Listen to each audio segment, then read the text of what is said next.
Finding out that the person you trust the most in the world might be cheating, it's a kind of pain and confusion that's just on another level.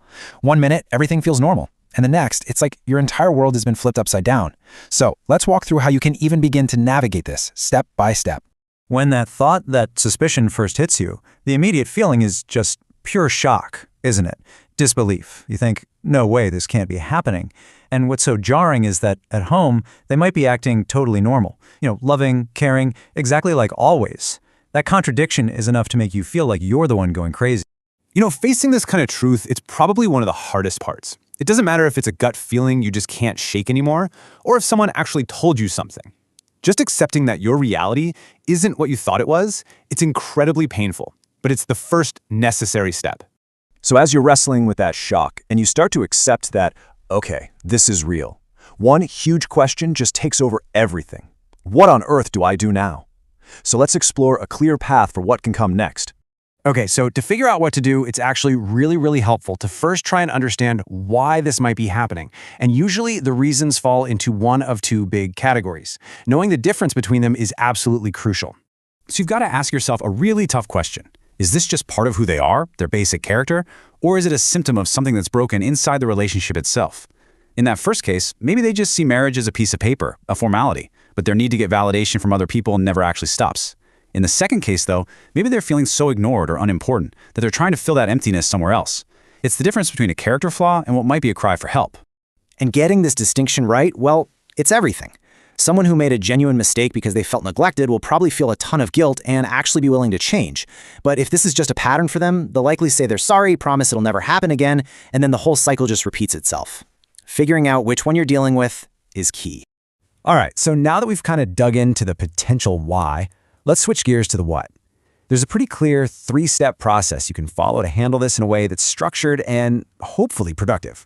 The whole idea here is to escalate things calmly. You start small, one-on-one. The goal is to understand, not just to fight. If that conversation just goes nowhere, bringing in someone neutral, like a counselor, can sometimes break that stalemate. And if things are still stuck, well, involving both families makes it a serious, official problem that everyone has to face together. There's this powerful idea that trust is like a piece of glass. Once it gets a deep scratch, you can try to polish it all you want, but that mark, it never really goes away. And that's something you have to remember.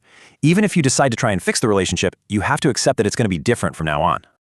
But what if you've tried everything? You've had the talks, maybe you've even gone to counseling, involved the families, and your partner still just isn't willing to change.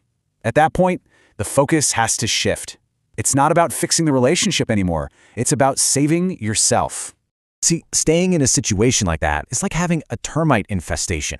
You might not see the damage right away, but that constant stress, the suspicion, the sadness, it's quietly eating you away from the inside, damaging your mental and even your physical health every single day. And the price you pay for staying isn't just about you. Beyond the very real health problems that come from chronic stress, just think about the kind of home you're creating for your kids. You're showing them that this is what a relationship is supposed to look like, and that can really truly damage how they view their own relationships in the future. Let's be perfectly clear about something. Walking away from a situation that is destroying you is not failure. It's an incredible act of courage. It's an act of self-respect. It's you choosing to have a healthy future, not just for yourself, but for your kids too.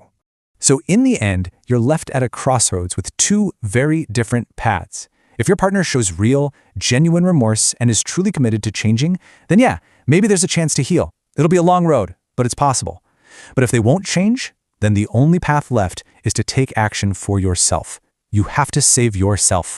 And so, after all the conversations and all the tears, it all comes down to this one single question. The focus isn't on what they're going to do anymore. It's about what you are going to do. The power to write the next chapter of your life is and always has been right there in your hands. So choose wisely.